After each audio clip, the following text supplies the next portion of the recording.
Bienvenue dans cette nouvelle vidéo. Aujourd'hui, nous allons installer Windows Server 2022. Nous allons créer une machine virtuelle.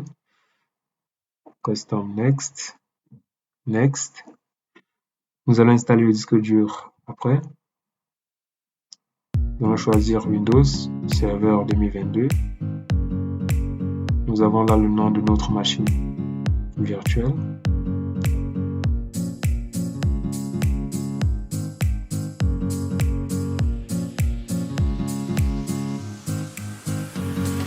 Ensuite, Next, on laisse les paramètres par défaut. On laisse notre RAM à 2. On laisse notre carte réseau NAT.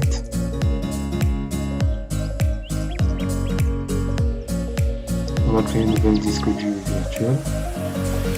Ensuite, l'espace de notre disque dur et les fichiers seront stockés en un seul.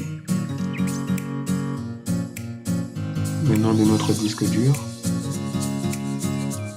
Nous avons un résumé de nos configurations.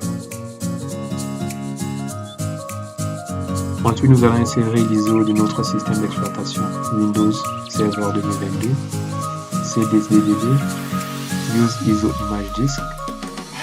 Ensuite, on cherche l'ISO dans notre PC. On ouvre. Ensuite, on lance notre ISO.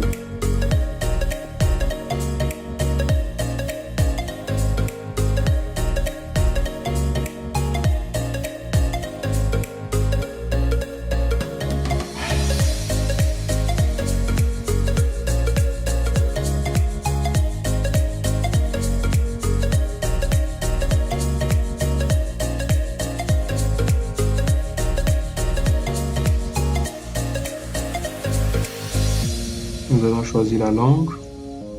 Suivant. Installer.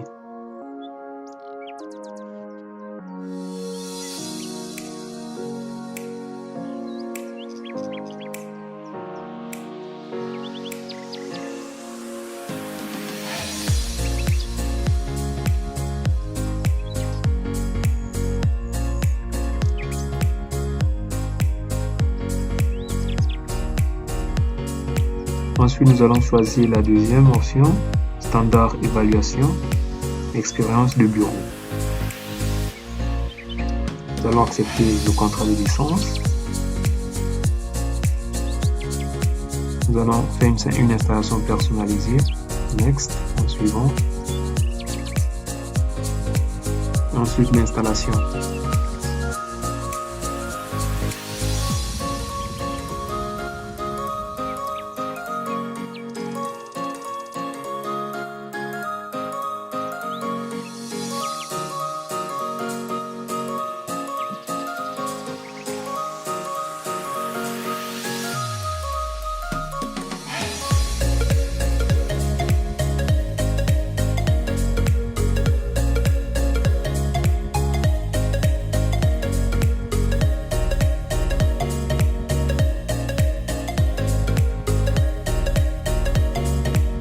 Notre machine va redémarrer.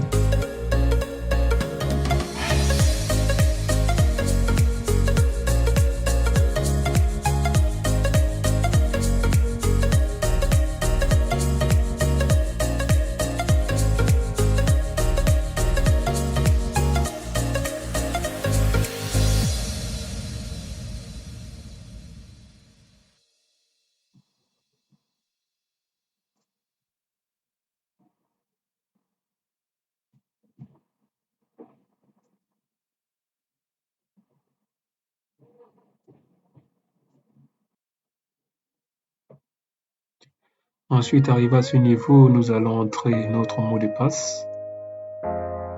Nous allons créer un mot de passe. On retape le mot de passe. Ensuite, terminer.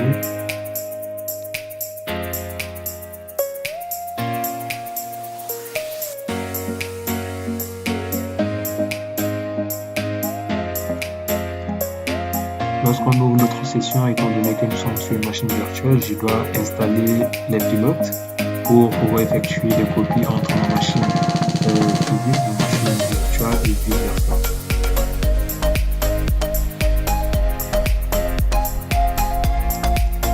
Comme vous pouvez le remarquer, là vous voyez l'écran Après avoir installé les pilotes, il va augmenter les tables.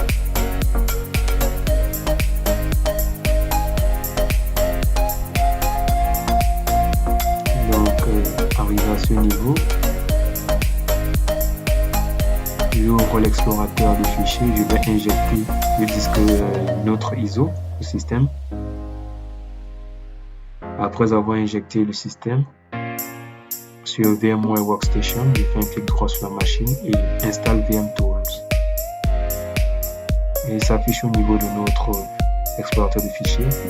Je fais juste un double clic, ensuite suivant.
Voilà, étant donné que nous avons installé les pilotes, nous allons faire la configuration de base, c'est-à-dire le nom de notre serveur et ensuite nous allons configurer l'adresse IP pour notre serveur.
Et ensuite, pour finaliser, il faut redémarrer notre ordinateur pour appliquer toutes ces modifications.